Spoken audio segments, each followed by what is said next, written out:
No Chinese translator? Robert Hartwell's voice echoed through the glass-walled boardroom. The CEO, 58, silver-haired, stared at his phone in disbelief. Typhoon in Hong Kong. All flights grounded. His head of operations, Karen, looked grim. The agency has no backup available. Hartwell sank into his chair. The Chen delegation arrives in 35 minutes. $47 million. 18 months of negotiations. His voice dropped to a whisper. Without a translator, this deal is dead. 12 executives sat frozen. Nobody spoke Mandarin. Nobody had a solution. The boardroom door opened. A black woman in a housekeeping uniform pushed her cart inside. Jasmine Williams, 34, headed quietly toward the coffee station. A junior executive snapped his fingers at her. Not now. Can't you see we're busy? Come back later. Jasmine stopped. Her eyes swept across the panic-stricken faces. Then she quietly backed out. They never looked at her. Just the uniform. But what she knew could save them. 30 minutes later, Jasmine was cleaning the executive washroom 3 doors down. The door stood slightly open. She could hear everything. Voices overlapped. Frantic. Desperate. We're dead without this contract. Chen's people are already in the car from the airport. Somebody call every translation service in the city. I tried. Nobody is available on this short notice. Jasmine kept wiping the mirror. Her reflection stared back. Here's what those executives didn't know. Hartwell and Associates employed 200 people. Architectural firm.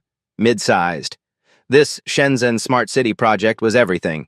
$47 million over 5 years. It represented 60% of their annual revenue. Without it, layoffs were inevitable. Massive ones. Jasmine had worked night shift housekeeping for 3 years. She knew which offices stayed lit late. She knew who was worried about mortgages. She knew the receptionist had twins in daycare. She knew what this deal meant. Through the cracked door, she heard Hartwell's voice again. Not angry this time, afraid. I built this company for 23 years. I can't let everyone down because of a damn typhoon. Jasmine's hand stopped on the sink. She had a choice. Stay invisible like always. Keep her head down. Finish her shift. Go home. Or step through that door into a room that had never seen her as anything but furniture. Her heart hammered. Her hands shook slightly. Then she thought about the receptionist's twins, the night security guard saving for his daughter's wedding, the junior architect who just bought his first house. She dried her hands, smoothed her uniform, walked to the boardroom. 3 soft knocks. The voices inside stopped. Jasmine pushed the door open, wheeled her cart in. 12 faces turned toward her. Confusion. Irritation. Not now, please. An executive waved her away. We're in the middle of something. Jasmine's voice came out quiet but steady. Excuse me, Mr. Hartwell. Hartwell looked up. He didn't recognize her. I couldn't help overhearing. She gripped the cart handle. About the translator problem. Complete silence. She took a breath.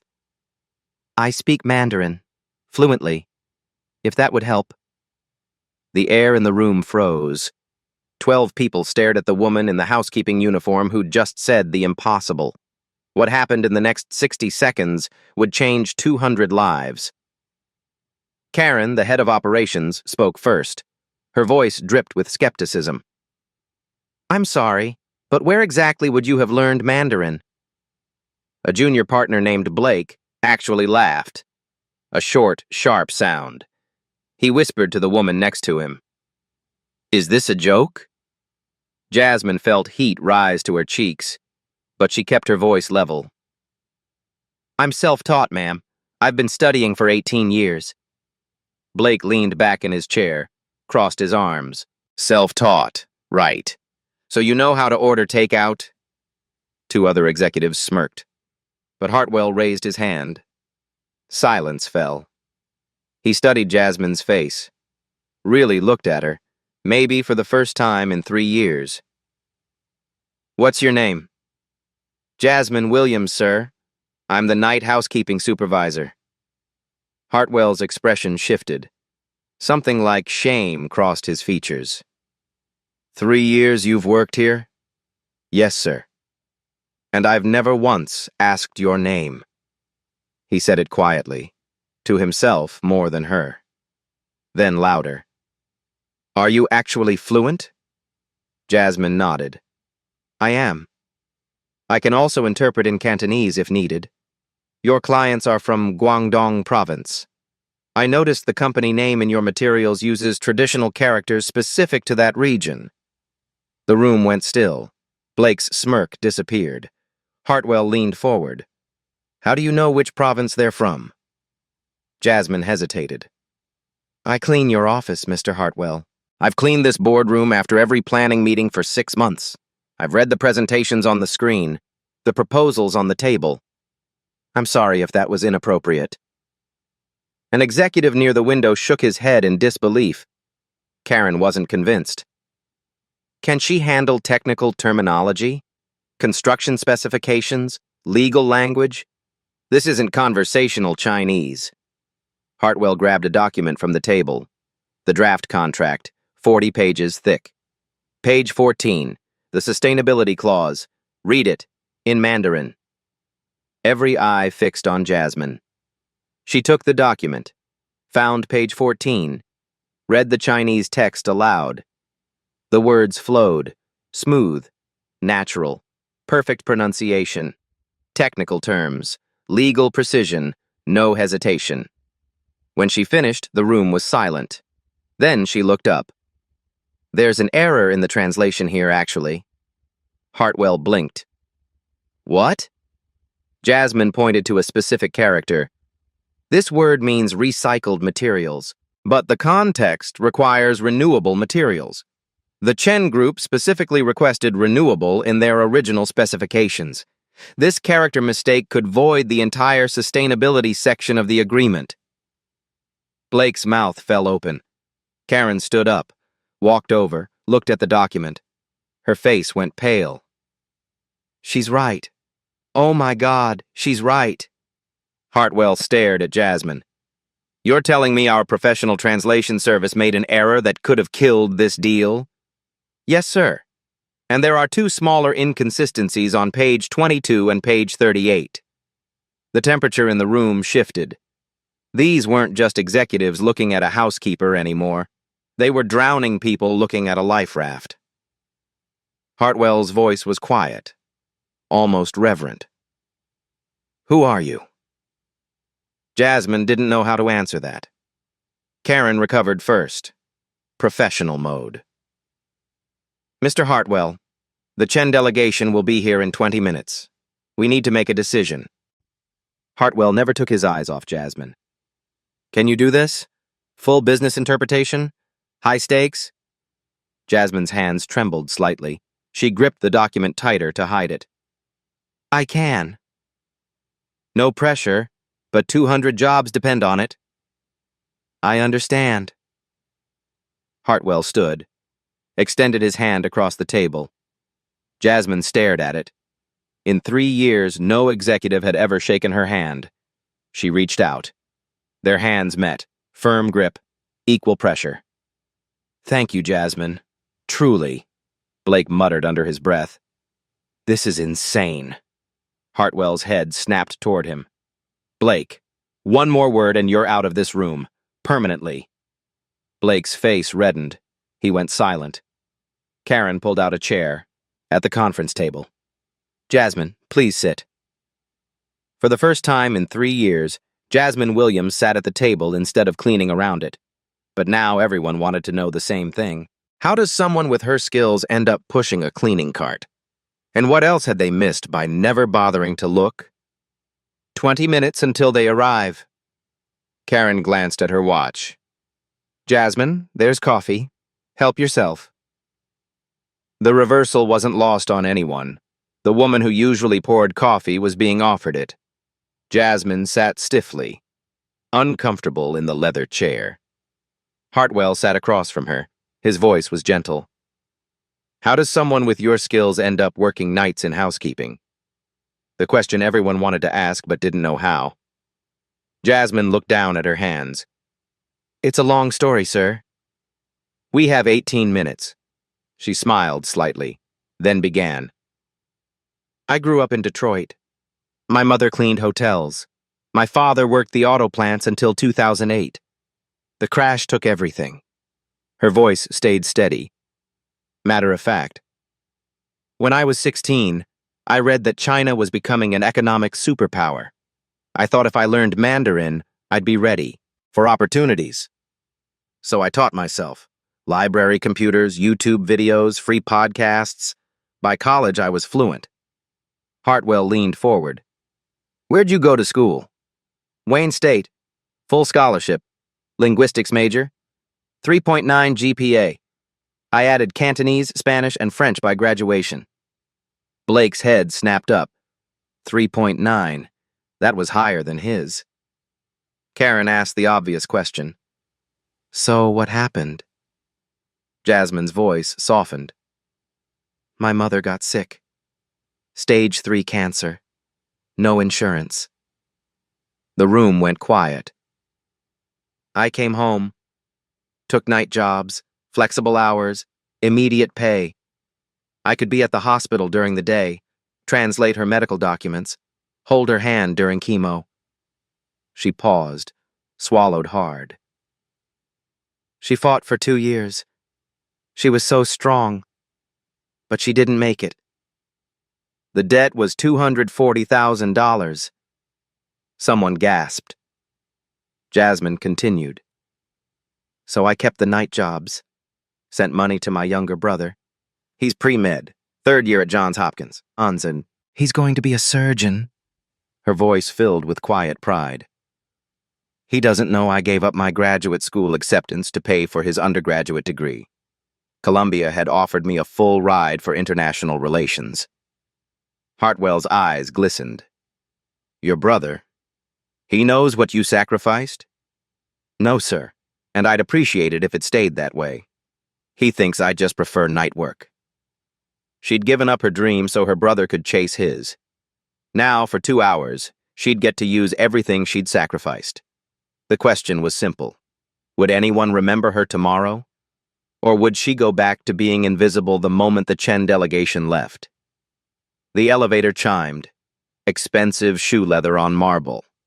4 people emerged into the lobby. Mr. Chen, late 50s, led the group. CEO of Chen Development Group. 2 architects flanked him. A lawyer brought up the rear. They carried gifts, ornate tea tins, traditional courtesy. The receptionist rushed to greet them. Welcome to Hartwell and Associates. Please, this way. In the boardroom, Jasmine stood near Hartwell, still in her uniform. No time to change. Hartwell had insisted. You are who you are. No apologies. But Jasmine felt every thread of that polyester fabric, every stain from 3 years of cleaning. The delegation entered. Chen's eyes swept the room, landed on Hartwell, then moved to the others, stopped on Jasmine. Confusion flickered across his face. He spoke in Mandarin to his team. Where is their translator? Jasmine responded immediately. Same language. Flawless Beijing accent. Good morning, Mr. Chen. I am Jasmine Williams. I'll be facilitating our conversation today. Welcome to Hartwell and Associates. Chen froze mid-step. His entire delegation stopped. 4 faces registered pure shock. Chen studied her for a long moment, then spoke again in Mandarin. Faster. Testing. Your accent is northern. Beijing standard? Self-taught, actually, sir. But I focused on Beijing pronunciation for business contexts. I understand your team is from Guangzhou. If you prefer Cantonese, I'm comfortable with that as well. Chen's eyebrows rose. He switched languages without warning. Rapid-fire Cantonese, highly technical, architectural terminology, construction specifications, building codes. Jasmine matched him without missing a beat, back and forth. A verbal dance. Chen pushed harder, more complex phrases, industry jargon, regional expressions. Jasmine never stumbled. The two architects exchanged glances, impressed. Chen finally switched to English. His accent was thick but clear. Miss Williams, where did you train? Mostly self-study, sir. Library resources and consistent practice over 18 years. 18 years. Chen nodded slowly. What is your position here? The dangerous question. The room held its breath. The truth could humiliate her, could insult them. They might feel mocked, disrespected. Hartwell stepped in smoothly. Jasmine is an essential member of our team. We're very fortunate to have her expertise today. Not a lie. Not quite the whole truth, but protective. Chen studied them both. His eyes moved from Hartwell to Jasmine and back. Something unspoken passed between them. Understanding. Respect.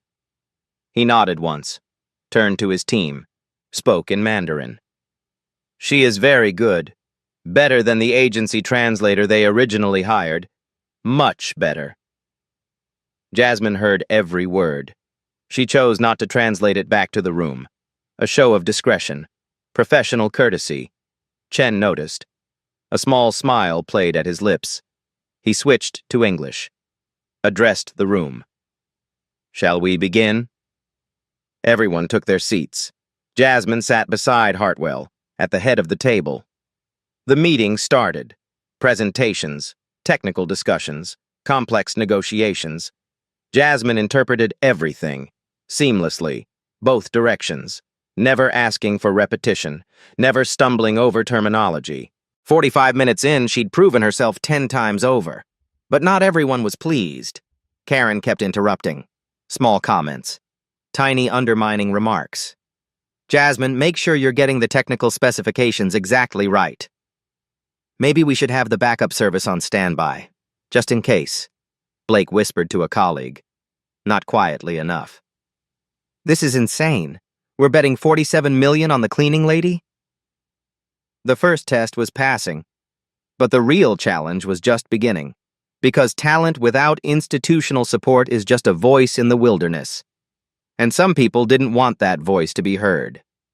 The discussion moved to sustainability requirements. Chen's team had specific demands: materials, certifications, environmental standards. Hartwell's architects presented their proposals. Chen listened. His face remained neutral. But Jasmine could read the micro-expressions, the slight tightening around his eyes, the way his attorney took notes with increasing speed. They weren't satisfied.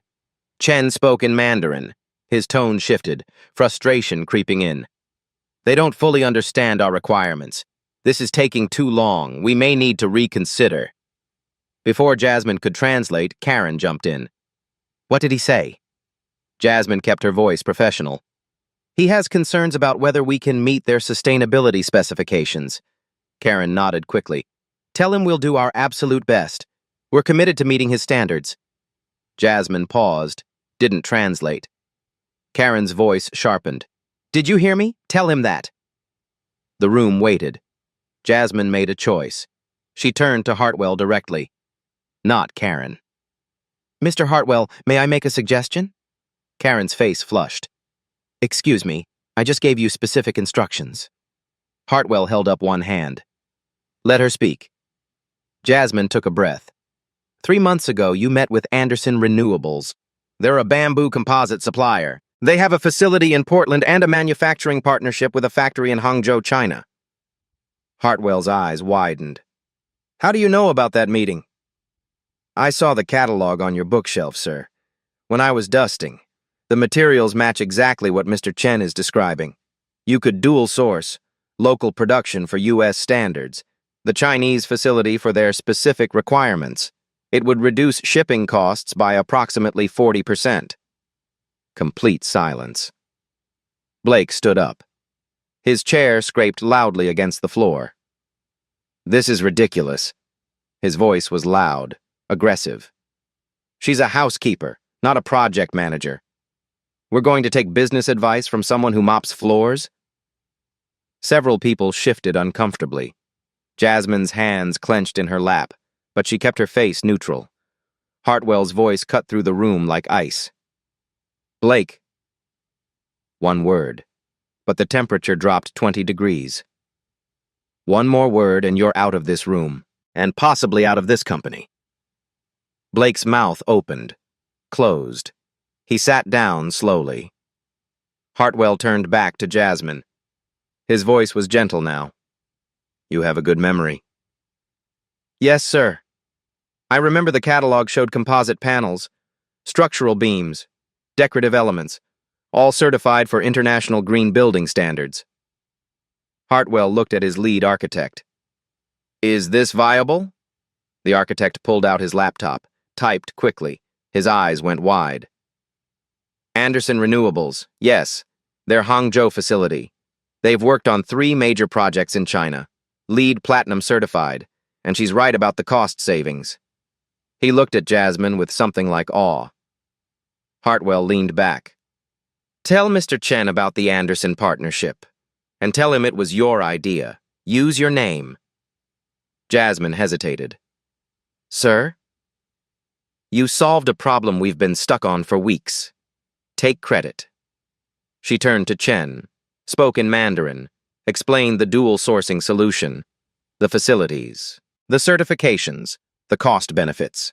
She ended with, this approach was suggested by our team after reviewing your specific requirements. Chen's face transformed. He leaned forward, started asking detailed questions. Jasmine answered everything. Technical specifications she'd memorized from a catalog she'd glanced at while dusting. Chen spoke in Mandarin to his team. This woman understands more than their entire architectural department. Jasmine translated softly. Mr. Chen is very impressed with the creative solution. Hartwell caught the understatement. What did he actually say, Jasmine? She smiled slightly. He's enthusiastic, sir. Very enthusiastic. The meeting shifted. Chen was engaged now. Excited. The deal was coming back to life, and everyone in that room knew who'd saved it. The woman they'd never bothered to see. 90 minutes into the meeting, momentum was building. Chen seemed pleased. His architects were taking detailed notes. The partnership was solidifying. Then Chen reached into his briefcase, pulled out a tablet. We have prepared something special. A video message from our board of directors in Shenzhen. It addresses the cultural integration philosophy of this project. He set the tablet on the table, turned it so everyone could see. This is time-sensitive. We need your response today to move forward. Karen leaned over to Hartwell, whispered, Should we record it? Send it out for translation? Chen overheard. The message contains confidential strategic information. It cannot leave this room. All eyes turned to Jasmine. Hartwell's voice was quiet. Can you interpret simultaneously? While it plays? Jasmine's heart pounded. Simultaneous interpretation was the hardest form. No pause button, no rewind. Just real-time translation while listening and speaking at once. Yes, sir. I can do that. Chen pressed play. The video began. A boardroom in Shenzhen. 5 executives. Speaking in rapid Mandarin, Jasmine started interpreting. Her voice was steady, clear. She listened with one part of her brain, translated with another, never stumbling, never falling behind. The content was complex. Architectural theory blending traditional Chinese spatial design with modern smart city technology. Financial projections across 10-year horizons. Cultural philosophy about harmony between nature and construction. Legal requirements for international partnerships. 8 minutes of dense, technical material. Jasmine never took notes, never asked them to pause, never hesitated. She switched seamlessly between formal and technical registers. From philosophical concepts to concrete specifications. Her vocabulary was precise. Her pacing was perfect. The room sat transfixed. Chen's architects stopped watching the screen. They watched Jasmine instead. Blake's expression slowly transformed from skepticism to something like wonder. Karen's administrative assistant quietly pulled out her phone, started recording. She sensed she was witnessing something remarkable. The video ended. 7 seconds of absolute silence. Then Chen began clapping. Slow, deliberate. His hands came together with sharp cracks that echoed in the quiet room. His entire team joined him. Standing ovation. One by one, the Hartwell executives stood too, applauding. Jasmine's eyes filled with tears. She blinked them back, tried to maintain composure, but her hands shook. Chen stood, walked around the table, stopped directly in front of her. He spoke in English. Formal. Clear. Miss Williams, in China we have a saying, gold will shine wherever it is placed. You are gold. Jasmine's voice caught. Thank you, Mr. Chen. That's very kind. Chen turned to Hartwell. His tone shifted, became businesslike. Mr. Hartwell, I do not know what position Miss Williams holds in your company, but I know this. We will only proceed with this partnership if she is the official liaison, not just a translator, a project liaison, someone with authority. We trust her completely. Hartwell didn't hesitate. Done. Jasmine is our official liaison for this partnership. Karen opened her mouth. Mr. Hartwell, shouldn't we discuss the organizational structure before? Hartwell's voice was firm. It's done, Karen. Chen smiled, extended his hand to Jasmine, a formal handshake between equals. I look forward to working with you, Miss Williams. The honor is mine, Mr. Chen. In 2 hours, Jasmine Williams had gone from invisible to indispensable. From the woman they wouldn't let near the coffee station to the woman a major international corporation insisted on working with. But the real transformation wasn't her title. It was what happened when someone finally looked past the uniform and saw the person underneath. The Chen delegation left 2 hours later. The meeting had been a complete success. Contracts would be finalized within the week. Everyone filed out of the boardroom, exhausted but elated. Hartwell touched Jasmine's arm gently. Can you stay for a moment? Please. They walked to his corner office, floor-to-ceiling windows overlooking the city. Jasmine had cleaned this room 1,000 times, vacuumed the carpet, dusted the bookshelves, wiped down that massive desk. She'd never sat in it. Hartwell gestured to a chair, not the lower guest chairs near the door, the one directly across from his desk, equal level. Please, sit. Jasmine sat carefully. The leather was soft, expensive. Hartwell sat across from her, folded his hands. For a long moment he just looked at her. Jasmine, I need to apologize. Sir, you don't need to. Yes, I do. His voice was firm. 3 years. You've worked here for 3 years. I've passed you in the hallway. You've cleaned my office, made my coffee, and I never once asked your name. Not really, not until today. His eyes were red. I saw the uniform and stopped looking. That's on me. That's my failure. Jasmine's throat tightened. Hartwell leaned forward. What I'm about to offer you isn't charity. It's not even fairness. It's basic sanity for this company. He pulled out a folder, opened it. Effective immediately. Position: Director of International Relations and Cultural Consulting. Salary: $95,000 annually with full benefits. Your role: lead all Chinese partnership communications. Cultural advisor, project coordinator. You report directly to me. Jasmine's breath caught. Hartwell continued. The company will fund a graduate degree if you want one. Any program you choose. Full tuition. Mr. Hartwell, I don't have formal credentials for this kind of...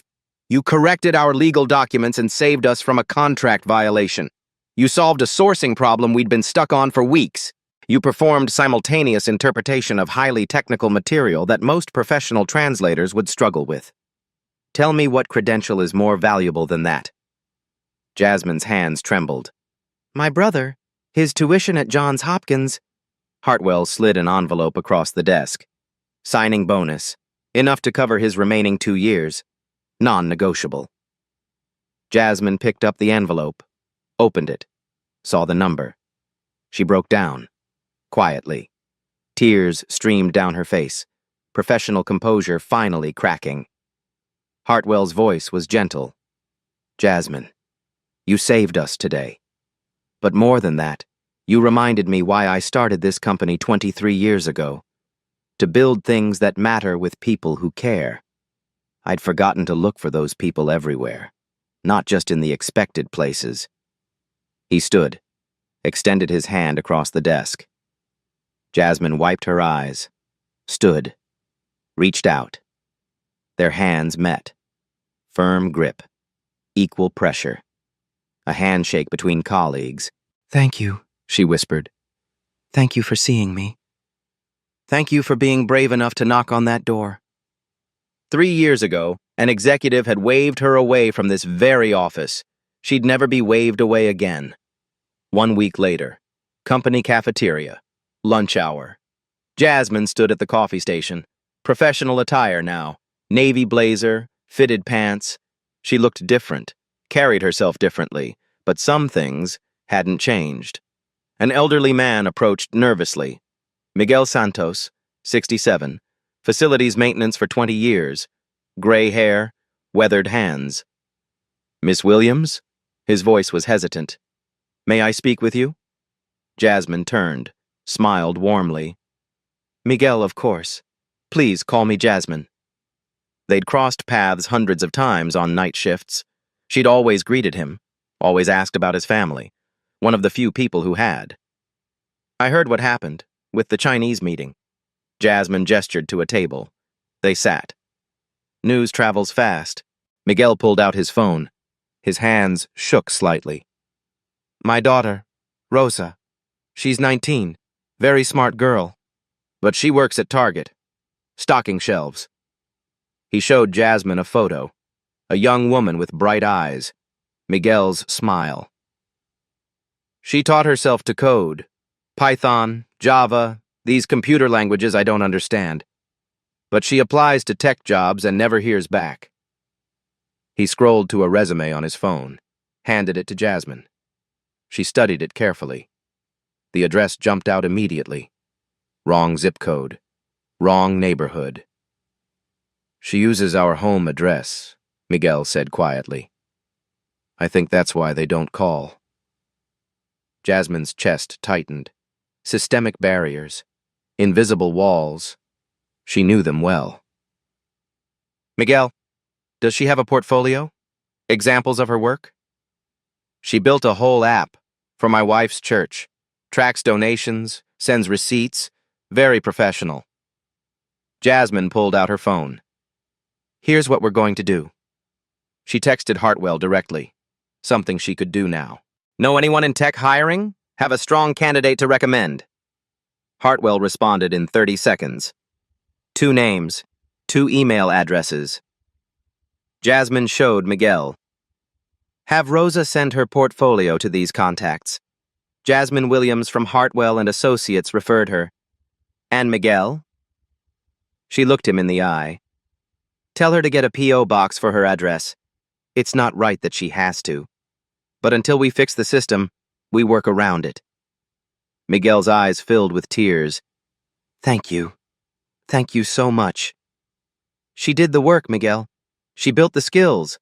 I'm just opening a door someone opened for me." Miguel stood, shook her hand with both of his, walked away lighter than he'd arrived. Jasmine sipped her coffee. The coffee she used to serve. The cafeteria buzzed with normal conversation. Lunch orders, weekend plans, office gossip. Everything looked the same. But everything had changed. Because success isn't real unless you bring people with you. And Jasmine understood that better than anyone. 3 months later. Shenzhen, China. International Convention Center. The building gleamed like a crystal in the afternoon sun. Jasmine stood backstage. Professional suit. Hair pulled back. Credentials hanging from her neck. Her hands wouldn't stop shaking. The Chen partnership had exceeded all expectations. Phase 1 was complete ahead of schedule. Under budget. Both sides were thrilled. But now came Phase 2. The public presentation. Shenzhen City Hall officials. American consulate representatives, international media, 400 people in the audience, live stream to thousands more. If successful, 2 more contracts, $200 million combined, jobs for years. If she failed, everything unraveled. Back in the United States, it was midnight. The entire Hartwell team was awake, watching the live stream from the office. Pizza boxes and coffee cups scattered across the conference table. Jasmine peeked through the curtain. Rows and rows of seats, cameras on tripods, boom microphones, professional lighting rigs. Her phone buzzed. A text from her brother. "Good luck, sis. You're going to crush it. Mom would be so proud." She blinked back tears. Couldn't ruin her makeup now. A Chinese official rushed past, speaking rapidly into his phone. She caught fragments of Mandarin. Her stomach dropped. He'd changed his speech, the keynote, completely rewritten, 20 minutes ago. The official ended his call, spoke to his assistant in Mandarin. The new version addresses current trade tensions, more diplomatic weight, more careful language. Jasmine's heart raced. She'd spent a week translating the original speech, memorizing technical terms, political phrases, historical references, all useless now. Hartwell appeared beside her. He'd flown in yesterday for moral support. "What's wrong? You look pale." Jasmine's voice shook. "The speech changed. The one I prepared all week, he's using a completely different one." "Can you handle it?" "I don't know. This is political language, trade policy, international relations. I've never interpreted this level of—" Hartwell put his hand on her shoulder, gentle but firm. "Jasmine, why are you here?" She looked at him. "Because you believed in me." "No." His voice was quiet. "Because you're exceptional. I just had the good sense to finally notice. Now prove it to yourself." The stage manager called out, "5 minutes!" Jasmine closed her eyes, took 3 deep breaths. When she opened them, the fear was still there. But so was something else. 18 years of preparation. Every YouTube video, every library session, every late night with headphones and pronunciation guides. This was what it had all been for. She walked onto the stage. The lights were blinding. Hot. She found her position. A small podium to the side, headset microphone, glass of water. The audience settled. Conversations faded to whispers. Then silence. The Chinese official took the main podium. Distinguished. Gray hair. Expensive suit.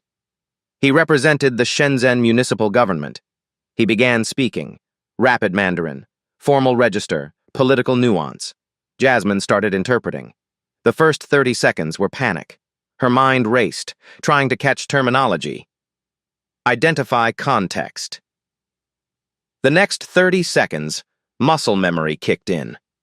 Her training took over. After that, she wasn't thinking anymore. She was flowing. Complex economic theory, trade relationships, historical context dating back to the Nixon administration, cultural bridges between East and West, smart city technology as a diplomatic tool. Jasmine's voice remained steady, clear. She rendered everything with precision. The audience was rapt. Some watched the official.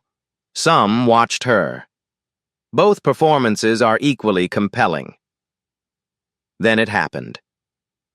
15 minutes in, the official made a joke. A complex pun in Chinese. Pun in about architecture and diplomacy. Completely untranslatable, literally. The Chinese half of the audience laughed, delighted. The American half looked confused, lost. Jasmine had 3 seconds to decide. She didn't translate the words. She translated the meaning. The minister just compared diplomatic negotiations to building a house. He said both require a strong foundation and the wisdom to know when to be flexible and when to stand firm. She paused, smiled slightly. He also suggested Americans prefer open floor plans, while Chinese prefer defined spaces. And this project proves we can design something beautiful together. The American side erupted in laughter. They got it, understood the warmth behind it. The official paused mid-speech, looked at Jasmine. Had she just improved his joke? He smiled, nodded once. A gesture of respect, continued speaking. The rest of the speech flowed flawlessly. 45 minutes of simultaneous interpretation, political complexity, technical precision, emotional resonance. Not a single missed beat. When the official finished, he stepped back from the podium. Silence, then applause. Starting slow. Building. Building. People stood. Both sides, Chinese and American together. Standing ovation. For both of them. The official walked across the stage, in front of everyone. Cameras flashing, video rolling. He stopped in front of Jasmine, spoke in Mandarin, voice amplified by the microphone. You did not just translate my words. You translated my heart. You built a bridge between our peoples. This is the highest skill of communication. He bowed, formally, deeply. A powerful government official, bowing to her, publicly. Jasmine bowed back. Proper depth, proper form. Respect returned. The applause intensified. Backstage afterward, international media swarmed. Bloomberg, CNN, South China Morning Post, BBC. Everyone wanted interviews. Who is this woman? Where did she train? How did Hartwell find her? In the United States, the conference room exploded in celebration. Hartwell's team jumped up, hugging, cheering. Some were crying. Blake sat quietly, watching the replay on the screen. He turned to Karen. We could have lost her. She could be working for any firm in the world now. Karen's voice was soft, chastened. I know. I almost got her fired that first day. We both did. Blake looked at the screen. Jasmine is surrounded by reporters, confident, poised, brilliant. I judged her in 3 seconds, based on a uniform. Karen nodded slowly. We all did. On the screen, Jasmine was answering questions. Gracious, humble, giving credit to the team. But everyone knew the truth. She'd just delivered a masterclass in communication, cultural intelligence, professional excellence. The woman they'd almost dismissed had become the most valuable person in the room. And the world was watching. 1 week after returning from China, Hartwell called an all-hands meeting. Every employee, all 200 people. First time in company history. The main floor conference space was packed. People stood along the walls. Architects, engineers, accountants, HR staff, receptionists, IT support, maintenance crew, everyone. Jasmine sat in the third row. Still felt strange being in the audience instead of cleaning up after meetings. Hartwell took the podium. The room quieted. 3 months ago, we almost lost everything. This company, your jobs, 23 years of work. His voice was steady, serious. Today, we've secured partnerships worth $247 million over the next 5 years. We're hiring 50 new positions. Nobody will be laid off. Not now. Not ever if I can help it. Applause rippled through the room. Hartwell raised his hand. But I didn't call this meeting to talk about money. The room went quiet again. I called it to talk about what I almost missed. Who I almost missed. He gestured toward Jasmine. Jasmine Williams, would you come up here, please? Jasmine's heart jumped. She hadn't known this was happening. She stood, walked to the stage on shaking legs, 200 faces watching. Hartwell's voice softened. 3 years ago, Jasmine started working here. Night shift, housekeeping. I never introduced myself, never asked about her day, never wondered if there was more to her story. He paused. Let that sink in. I assumed, we all did. We saw the uniform and stopped looking. Uncomfortable shifting in the audience. People avoid eye contact. Hartwell turned to Jasmine. Will you tell them? How did you learn Mandarin? Jasmine took the microphone. Her voice came out quieter than intended. library computers, YouTube videos, free online resources. I wanted to be ready for opportunities. She paused. I didn't realize the opportunity was already here, just waiting for someone to see it. Hartwell nodded. The Chen Group deal succeeded because Jasmine didn't just translate words. She understood the context, caught errors in our legal documents, built relationships, provided strategic insights. She was better than the $15,000 professional translator we'd planned to hire. He pulled out a wooden plaque, beautifully crafted, engraved brass plate. Hartwell and Associates Core Value Award for excellence hidden in plain sight, presented to Jasmine Williams, for reminding us that talent doesn't always announce itself. Sometimes we have to stop and listen. He handed it to her. Their hands touched briefly. Applause filled the room, but Hartwell wasn't finished. There's something else. He pulled out a folder. Effective today, we're launching the Jasmine Williams Fellowship Program. Jasmine's hand went to her mouth. She hadn't known about this. Every year, we'll sponsor 5 people from any company, any industry. Housekeeping, facilities, food service, any support role. Full funding to develop their hidden skills. Education, training, certifications. No strings attached. Jasmine's eyes filled with tears. Hartwell's voice grew thick with emotion. Because if we missed you, how many others are we missing? The room erupted. Longer applause. Louder. People stood. Then Miguel raised his hand from the back. I want to say something. Hartwell nodded. Please. Miguel walked to the front. Nervous. He wasn't used to public speaking. My daughter Rosa. Because of Miss Jasmine, she got an interview at a tech company. She starts next month. Software developer. Good salary, benefits. Because someone saw her. His voice cracked. Because someone cared enough to look. He turned to Jasmine. Thank you. You changed my family's life. Another hand went up, then another. A night security guard stood. I'm a published poet. 3 collections. Nobody here knew because nobody asked. The receptionist. I'm a classically trained cellist. Played with the Detroit Symphony before budget cuts. An IT support guy. I speak 7 languages fluently. I took this job because I needed health insurance for my daughter. A woman from accounting. I have a PhD in molecular biology. Couldn't find an academic position. Took what was available. One after another. Stories poured out. Hidden brilliance. Everywhere. Jasmine stood at the front, crying openly now. So many people, so much talent. All invisible until this moment. Hartwell's voice was gentle. Every organization has Jasmines. People are brilliant in ways nobody thinks to ask about. Talent isn't rare. Seeing it is. The screen behind them lit up. Video call connecting. Mr. Chen appeared, speaking from Shenzhen. Mr. Hartwell, Miss Williams. In China, we honor teachers above all professions.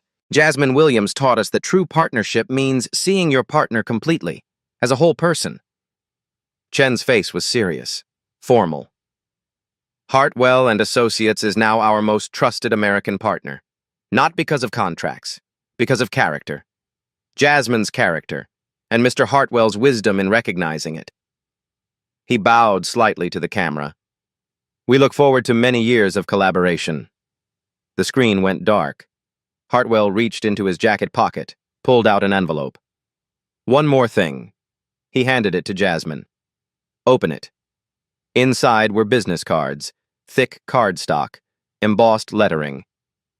Jasmine Williams, Director of International Relations, Hartwell and Associates. And underneath, in elegant Chinese characters, her name and title in Mandarin. Jasmine ran her fingers over the raised letters. Her name. In 2 languages. 3 months ago, executives had waved her away from the coffee station. Now her name was printed in gold. She looked up at Hartwell, couldn't find words. He smiled gently. You earned every letter on that card. Jasmine turned to face the audience. 200 people, all watching. many crying. "I never stopped believing I had value," she said softly. "I just didn't know if anyone else would see it." Her voice grew stronger. "Thank you for looking. Thank you for seeing me. And please, look around. See each other. Really see. Because everyone in this room has a story. Everyone has value."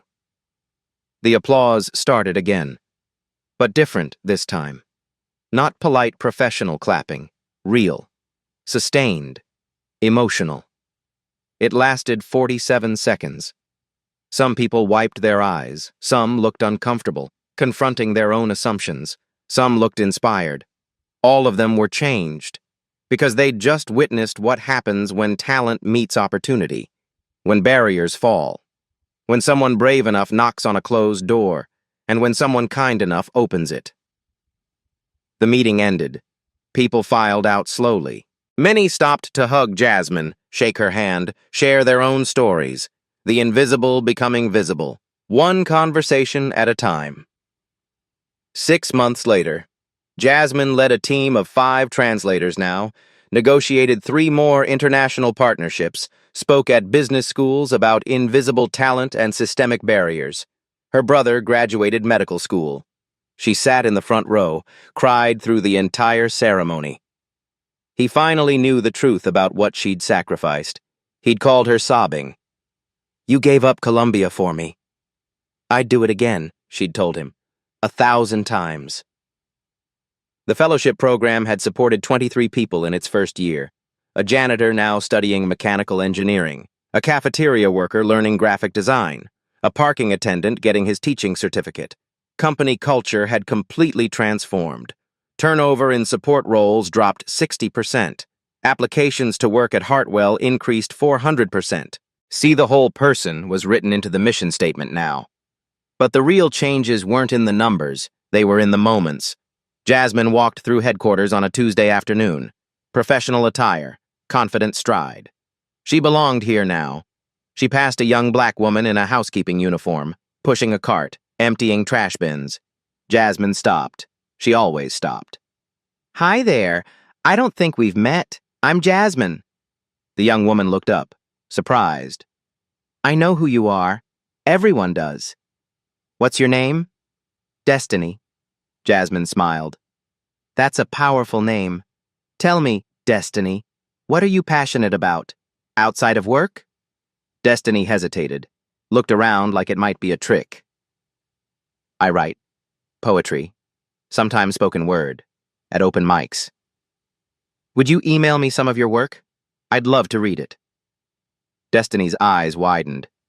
"Really?" "Really. You never know where it might lead." Destiny nodded slowly, a small smile appearing. "Okay.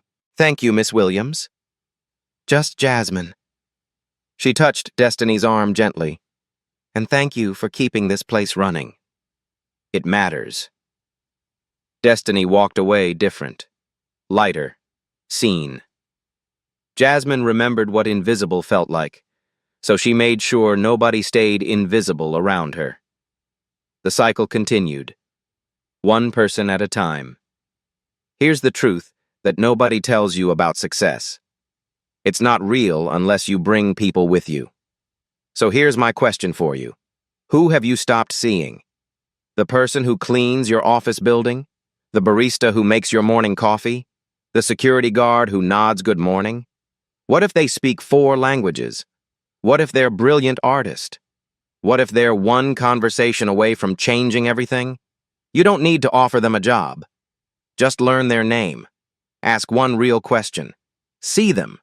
Because talent isn't rare. Right now, people with PhDs are driving for rideshare companies. Artists are stocking shelves at grocery stores. Linguists are cleaning hotel rooms. Engineers are delivering food. The talent is there. It's everywhere. The question isn't where the talent is. The question is, why aren't we looking? This week, I challenge you to do something simple. Learn the name of one person you see regularly but have never really met. Ask them one thing about their story. One genuine question. You might be surprised. They might be brilliant. Leave a comment below. Who's one invisible person in your life you're going to actually see this week? Share their name. Tell us what you learned. If you're a business leader, start your own fellowship program. You don't need millions. Start with one person, one opportunity. Watch what happens. If you're in human resources, interview your support staff about their skills and dreams. You might already employ your next vice president. If you're an educator, ask students about their parents' jobs. Then ask what their parents are passionate about. Watch their faces change when someone finally asks. The Jasmine Williams Fellowship has a website now. Resources for companies wanting to start similar programs. Applications for people who need support developing their hidden talents. Real change. Happening now. Because one person knocked on a door, and one person opened it. If this story moved you, hit that like button. Share it with someone who needs to hear it. Subscribe for more stories of hidden excellence. Comment below with the hashtag #ICU and the name of someone you're going to notice this week. Let's build a movement. One conversation. One name. One person at a time. Remember this. Talent was never hiding. We just weren't looking. At Black Voices Uncut, we don't polish away the pain or water down the message. We tell it like it is because the truth deserves nothing less. If today's story spoke to you, click like, join the conversation in the comments, and subscribe so you'll be here for the next Uncut Voice.